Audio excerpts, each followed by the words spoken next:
बहुत बहुत स्वागत है नंदन, आभार है आप सबका एजुकेशन इलाहाबाद के चैनल पे। मैं हर्ष प्रजापति, अध्ययनरत छात्र इलाहाबाद विश्वविद्यालय, उपस्थित हूँ आप सबके समक्ष इलाहाबाद विश्वविद्यालय के पीजी एंट्रेंस एग्जाम से रिलेटेड एक बड़ी अपडेट के साथ।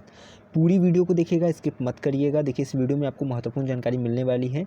आपकी जो डाउट्स बहुत आ रहे थे, आपकी एक समस्या, संशय जो सवाल में दिमाग में आपके चल रहा था, वो ये था पीजी एंट्रेंस एग्ज़ाम का जो एप्लीकेशन फॉर्म आएगा उसकी फ़ीस कितनी होगी। ठीक है, देखिए एक चीज़ बता दूं मैं, यहाँ पे आपकी SC ST, ठीक है, OBC, EWS, PH यानी फिजिकल हैंडीकैप, उसके बाद जनरल, सबकी फ़ीस अलग अलग रहने वाली है।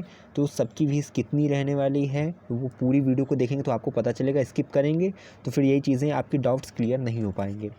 चलिए स्टार्ट करते हैं। सबसे पहले छोटे से पॉइंट से स्टार्ट करते हैं। जो इलाहाबाद विश्वविद्यालय का जो पीजी एंट्रेंस होता है उसे बोलते हैं PGAT, ठीक है, पोस्ट ग्रेजुएशन एडमिशन टेस्ट। ठीक है, पोस्ट ग्रेजुएशन एडमिशन टेस्ट, यह दो भागों में बटा होता है, PGAT फर्स्ट, PGAT सेकेंड। अब PGAT फर्स्ट की फ़ीस देखिए अलग होती है, PGAT सेकंड की फ़ीस अलग होती है। अब आपको जानना है कि आप जिस विषय का एग्ज़ाम देने जा रहे हैं वो PGAT सेकंड के अंतर्गत आता है या PGAT फर्स्ट के अंतर्गत आता है। तो ये जानेंगे कब, जब मैं ये चीज़ें बताऊंगा आपको कि आपका जो है विषय PGAT सेकंड में, मतलब कौन कौन से विषय PGAT में फर्स्ट में आते हैं, कौन कौन से विषय PGAT सेकंड में आते हैं। ठीक है, अब एक चीज़ ध्यान रखिए, ऐसे समझिए कि इलाहाबाद विश्वविद्यालय के पीजी में जो कोर्सेज हैं उनकी सूची है अगर ये, तो इन्हें 5 भागों में बांटा जाता है। ठीक है, ये सूची 1, सूची 2, सूची 3, सूची 4 और सूची 5। तो सूची 1 से लेकर 4 को बोलते हैं PGAT फर्स्ट, सूची 5 को बोलते हैं PGAT सेकंड। ठीक है, तो PGAT सेकंड के अंतर्गत लिस्ट 5th आती है और फर्स्ट, सेकंड, थर्ड, फोर्थ जो है आपकी PGAT फर्स्ट के अंतर्गत आती हैं। अब PGAT फर्स्ट के यानी कि जो सूची 1 है, लिस्ट 1 में कौन कौन से सब्जेक्ट आते हैं ये चलिए जानते हैं। लिस्ट 1 से लेकर 4 तक जो कि PGAT फर्स्ट के अंतर्गत है, उनके अंदर कौन कौन के सब्जेक्ट आते हैं, और PGAT सेकंड यानी लिस्ट 5th में कौन कौन से सब्जेक्ट आते हैं। इसके पश्चात आपकी फ़ीस भी वहाँ पे बता दी जाएगी। ठीक है, चलिए स्टार्ट करते हैं। यहाँ पे आप देख सकते हैं लिस्ट 1 है। ठीक है, लिस्ट 1 में अगर देखा जाए तो आपका देखिए MA एंशिएंट हिस्ट्री, ठीक है, पूरी की पूरी वीडियो देखिएगा, स्किप मत करिएगा, फिर से कह रहा हूँ। Economics, education, English literature, language, Hindi, middle modern history, music, ठीक है, वोकल सितार तबला। MPA में देखिए अगर आप देखेंगे वोकल सितार तबला आपको दिख रहा है। ठीक है, ये सब लिस्ट फर्स्ट के अंतर्गत आ रहे हैं। Painting, philosophy, political science, Sanskrit, sociology, Urdu. फिर से बोल रहा हूँ, लिस्ट फर्स्ट, सेकेंड, थर्ड और फोर्थ PGAT फर्स्ट के अंतर्गत है, और फिफ्थ जो है PGAT सेकंड के अंतर्गत। ये लिस्ट जो है फर्स्ट था, अब लिस्ट सेकंड दिखाते हैं। जैसा कि आप देख सकते हैं ये लिस्ट सेकंड है, इसके अंतर्गत आपको botany, chemistry, computer science, physics, zoology मिलता है। ये भी PGAT फर्स्ट के अंतर्गत आता है। अगर इसके पश्चात लिस्ट थर्ड देखें तो इसमें आपका MA MSc anthropology, MA MSc defence studies, mathematics, geography, psychology और स्टैटिस्टिक्स आता है। ठीक है, ये लिस्ट 3 के अंतर्गत आता है और ये भी PGAT फर्स्ट के अंतर्गत आता है। ठीक है, लिस्ट 4 में देखिए आपका MCOM आता है और LLM आता है। ठीक है, और देखा जाए लिस्ट 5th, ठीक है, लिस्ट 4 आपका देखिए PGAT फर्स्ट के अंतर्गत ही आता है, और ये लिस्ट 5th है, ये जो है आपकी PGAT सेकंड के अंतर्गत आता है। इसमें BEd, MBA, MBA, RD, MEd, MPEd, MA mass communication, MA film theatre, MA bio जो है केमिस्ट्री। इसी के साथ साथ अगर देखा जाए तो यहाँ पे आपको मिलेगा MSc एग्रीकल्चर, ठीक है, botany, agriculture, chemistry and soil sciences, ठीक है, agriculture, zoology, entomology, material science, bio informatic, environmental science, textile, ठीक है, डिज़ाइनिंग। ठीक है, उसके बाद आपका अप्लाइड जियोलॉजी।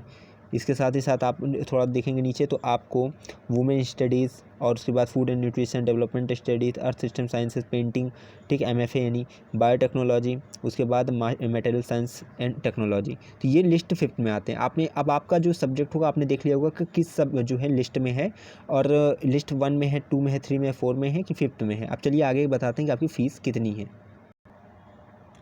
अब देखिए चीज़ें समझिए, यहाँ पे आपका जो PGAT फर्स्ट का है, ठीक है, एक चीज़ मैं बता दे रहा हूँ आपका, यहाँ पे एक बॉक्स में बना दे रहा हूँ इधर।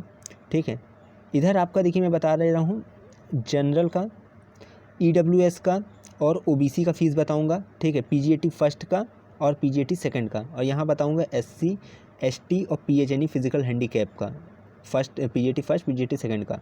तो जनरल, EWS और OBC का PGAT फर्स्ट की जो आपकी फ़ीस रहने वाली है वो रहेगी 800 रुपये। ठीक है, कितनी रहेगी? 800 रुपये। और आपकी जो SC ST PH की जो PGAT फर्स्ट की फ़ीस रहेगी वो रहेगी 400 रुपये। ठीक है, SC ST PH की जो फ़ीस रहेगी एप्लीकेशन फ़ीस, PGAT फर्स्ट में जितने कोर्सेज आ रहे हैं उनकी कितनी रहेगी? 400 रुपये। और जनरल, EWS OBC की 800 रुपये PGT फर्स्ट की। अब PGT अगर सेकंड की बात की जाए आपकी, ठीक है, तो यहाँ अगर PGT सेकंड की बात की जाए तो जनरल EWS OBC की फ़ीस रहेगी 1600 रुपये और SC ST और PH की जो फ़ीस रहेगी PGT सेकंड के लिए वो रहेगी 800 रुपये एप्लीकेशन फ़ीस। ठीक है, यानी आप समझ गए होंगे कि यहाँ पे जो पूरा का पूरा जो है आपका PGT फर्स्ट, तो इसमें अगर देखा जाए तो आपकी जनरल EWS OBC के लिए फ़ीस रहेगी 800 रुपये। ठीक है, SC ST PH के लिए रहेगी 400 रुपये PGT फर्स्ट के लिए। PGT सेकंड के लिए, ठीक है, जनरल EWS OBC के लिए जो फ़ीस रहेगी वो 1600 रुपये रहेगी। ठीक है, SC ST PH के लिए जो रहेगी वो 800 रुपये रहेगी। एंट्रेंस एग्ज़ाम का एप्लीकेशन फॉर्म जैसे कि मैंने पहले ही बता दिया है, आपका जो है आने वाला है अप्रैल लास्ट से मई के फर्स्ट वीक तक आने की संभावना है। साथ ही साथ आपका जो एंट्रेंस एग्ज़ाम है वो जून के प्रथम से दूसरे सप्ताह में होगा। चैनल से जुड़े रहेंगे तो हर एक अपडेट मिलने वाली। PG के लिए यानी कि परा स्नातक प्रवेश अगर लेने जा रहे हैं इलाहाबाद विश्वविद्यालय में, आपको किसी और चैनल में भटकने की आवश्यकता बिल्कुल नहीं है। यहाँ पे आपको फर्स्ट से लेकर लास्ट अपडेट मिलेगी। अच्छा अनुभव है, आपको अच्छी चीज़ें यहाँ से प्राप्त हो जाएंगी। जितना भी होगा safe score, cut off, fees, ये वो तमाम तरह की चीज़ें, आपको इधर उधर नहीं परेशान होना है। समय के साथ साथ मैं वो सुचारू रूप से आपको संचालित करता जाऊँगा। मार्ग प्रशस्त रहेगा। बिना किसी संकोच के सवाल करिए कमेंट बॉक्स में, टेलीग्राम से जुड़िए, अपना सवाल बेहिचक पूछिए। यहाँ पे आपको 99% मैं आपको विश्वास देता रहूँ कि आपके कमेंट्स का रिप्लाई मैं अवश्य करूँगा। ठीक है, तो कमेंट भर भर के करिए, बाकी मैं रिप्लाई करने की यथासंभव कोशिश करूँगा जैसे ही मुझे समय मिलेगा। ठीक है, तो अपना प्यार सपोर्ट बनाए रखिएगा। आने वाली अपडेट को देखते रहिए। जो प्लेलिस्ट है इसे सेव कर लीजिए, आप चैनल पे एक बार विजिट करके देखिएगा। कम्युनिटी के पोस्ट को ध्यान देते रहिए, एक एक चीज़ अपडेट आएगी चैनल के माध्यम से आपको सूचित होती रहेगी। अपनी हित जन परिजन को वीडियो जो शेयर करिए, चैनल को सब्सक्राइब करवाइए। ठीक है, जल्दी से जल्दी ये जो कारवां है इसको 7000 सब्सक्राइबर तक पहुँचवाइए। बाकी अपना प्यार सपोर्ट बनाए रखिएगा। बहुत बहुत धन्यवाद, बहुत बहुत आभार।